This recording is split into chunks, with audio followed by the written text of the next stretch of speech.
La très belle histoire de la semaine, j'aimerais la dédier à la réussite de Audrey Khoury et Tali Cohen et souhaiter également un beau bébé chez David et Yafa de la part de leur sœur Yael. Un jeudi soir, Shalom et Jérémie font un aller-retour en voiture depuis Ashdod, leur ville de résidence en Israël, à Jérusalem pour prier et étudier la Torah au Kotel. Ils rentrent très tard sur Ashdod, vers 2 h du matin. Sur le chemin, ils passent devant une synagogue qui est encore éclairée. Et vu l'heure très tardive, ils sont assez surpris. Les deux amis décident de se garer et ils regardent par la grande vitre pour s'assurer que la synagogue n'est pas restée allumée sans raison. Ils voient là-bas 2 personnes en train d'étudier. Un jeune homme qui révise et prépare son examen pour entrer en Yeshiva Gdola, une institution d'études de la Torah, et un autre homme que Shalom reconnaît, c'est Moshe qui habite son quartier.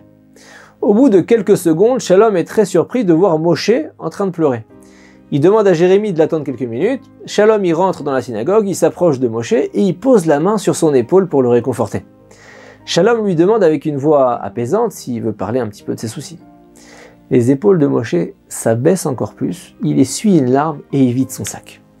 Il lui dit « En rentrant ce soir du Kollel, donc de mon centre d'études de la Torah, ma femme a éclaté en pleurs. Elle m'a dit que les enfants sont partis se coucher avec la faim au ventre, et même sales parce qu'il n'y a même pas un savon ni un shampoing dans la salle de bain.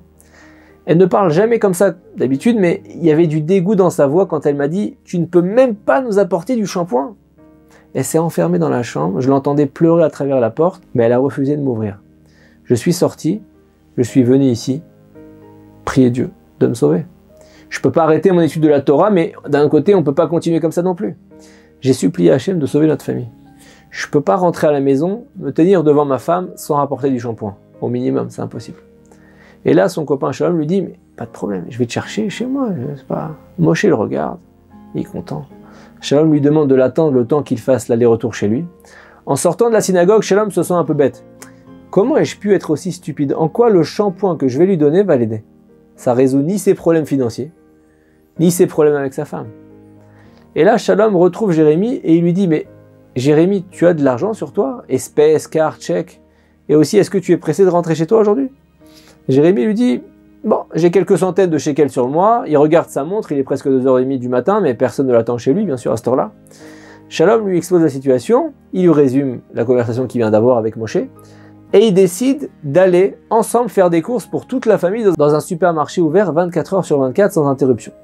Ils roulent rapidement dans les rues d'Ashdod, ils trouvent aucun supermarché ouvert, il est 3 h du matin, ils sont sur le point bien sûr de renoncer quand Jérémie aperçoit une supérette avec un néon fluorescent qui clignote genre ouvert 24 h sur 24, 7 jours sur 7.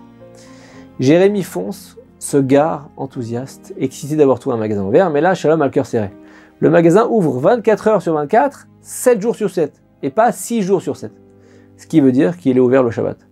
Même si la halakha n'interdit pas complètement d'acheter des produits cachers dans ces supérettes, Shalom a toujours évité d'acheter dans ces magasins, mais d'un autre côté, il ne veut pas décevoir Moshe qui compte sur lui.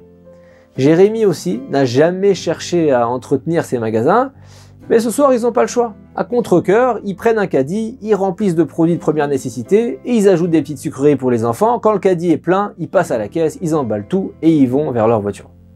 En chargeant les provisions, ils remarquent sur les sacs qu'il y a marqué en grand « Ouvert le Shabbat ». Ils n'osent pas apporter leurs courses dans ces sacs avec une telle inscription. Ils décident de retirer tous les sacs et ils trouveront bien une autre solution pour donner les courses à Moshe. Pendant qu'ils enlèvent toutes les marchandises des sacs, un homme vient derrière eux leur demander ce qu'ils sont en train de faire. Jérémie et Shalom lui expliquent le problème qu'ils ont avec les magasins vers le Shabbat, et l'homme lui dit « Mais alors pourquoi vous êtes venus faire vos achats chez nous ?»